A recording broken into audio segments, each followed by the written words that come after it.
មន្ត្រីមន្ទីរប្រឆាំងគ្រឿងញៀនម្នាក់ស្រវឹងស្រាបើករថយន្តពងបុកសម្លាប់បរិសម្នាក់ខឹងព្រោះវាយកញ្ចក់រថយន្តរបស់ខ្លួនមន្ត្រីនៃមន្ទីរប្រឆាំងគ្រឿងញៀនម្នាក់ត្រូវបានកម្លាំងនគរបាលនៃអធិការដ្ឋាននគរបាលក្រុងតាខ្មៅដឹកនាំដោយលោកវរៈសេនីយ៍ IG វ៉ាន់ដាអធិការនគរបាលក្រុងធ្វើការខាត់ខ្លួនពាក់ព័ន្ធនឹងករណីប៉ុនប៉ងមនុស្សឃាតក្រោយស្រវឹងបើករថយន្តដេញបំបុកយុវជនម្នាក់ទប់នឹងជញ្ជាំងផ្ទះប្រជាពលរដ្ឋហេតុការណ៍នេះកើតឡើងកាលពីវេលាម៉ោង 21:50 នាទីថ្ងៃទី 8 ខែមេសា ឆ្នាំ 2025 ខាងមុខផ្ទះលក់ភេសជ្ជៈសុនីតានៅលើកំណាត់ផ្លូវបេតុងស្ថិតក្នុងភូមិព្រៃសម្រោង2សង្កាត់តាខ្មៅក្រុងតាខ្មៅខេត្តកណ្ដាលលោកវរៈសេនីយ៍ IG វ៉ាន់ដាអធិការនគរបាលក្រុងតាខ្មៅបានឲ្យដឹងថា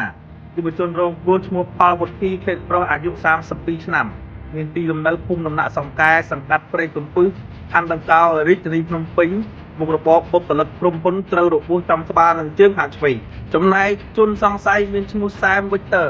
ភេទប្រុសអាយុ 38 ឆ្នាំមានទីលំនៅភូមិកណ្ដាលសង្កាត់រលួងខណ្ឌដង្កោរាជធានីភ្នំពេញមុខរបរនគរបាលមន្ទីរប្រឆាំងគ្រឿងញៀនមានកម្រិតជាតិអាល់កុលក្នុងខ្លួនចំនួន 0.47 ក្នុង1លីត្រខ្យល់យោងតាមរយៈកាមេរ៉ាសុវត្ថិភាពនៅថ្ងៃទី 8 មេសា ឆ្នាំ 2025 វេលាម៉ោង 21:50 នាទីមានជនសង្ស័យម្នាក់ឈ្មោះសាមវិចទ័រភេទប្រុសអាយុ 38 ឆ្នាំ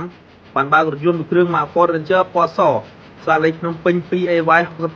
6536បានជិះដេញតាមម៉ូតូមួយគ្រឿង Honda Dream C125 បើកបរដោយឈ្មោះផលវុធីភេទប្រុសអាយុ 32 ឆ្នាំទីលំនៅសង្កាត់ព្រែកកំពឹសខណ្ឌដង្កោរាជធានីភ្នំពេញ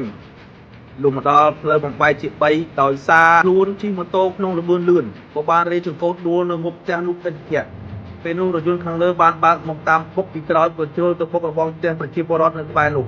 បណ្ដាលឲ្យពុលខាតអស់មួយចំនួនហើយម្ចាស់រថយន្តខាងលើក៏បានបើករថយន្តផ្លូវក្រោយក្នុងគោលបំណងជិះមកបំបុកខ្លួនបន្តទៀត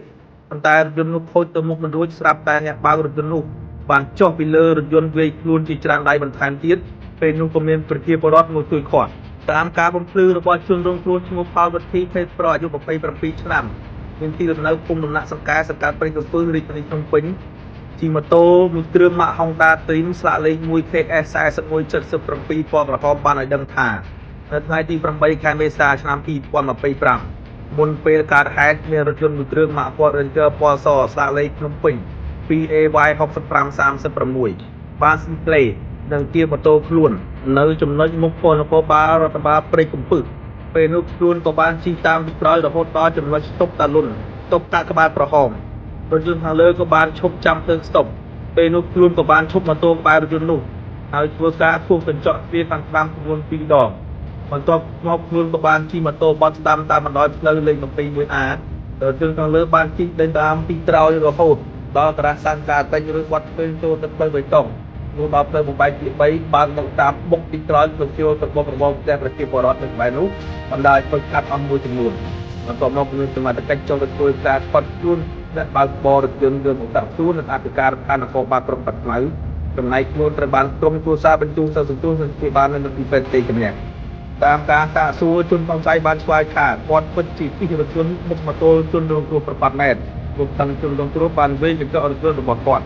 បច្ចុប្បន្នជនសង្ស័យបានធ្វើការផាត់ខ្លួនបណ្ដោះអាសន្ននៅអធិការដ្ឋាននគរបាលក្រុងតាខ្មៅដើម្បីកសាងសំណុំរឿងបញ្ជូនទៅតាមនីតិវិធីច្បាប់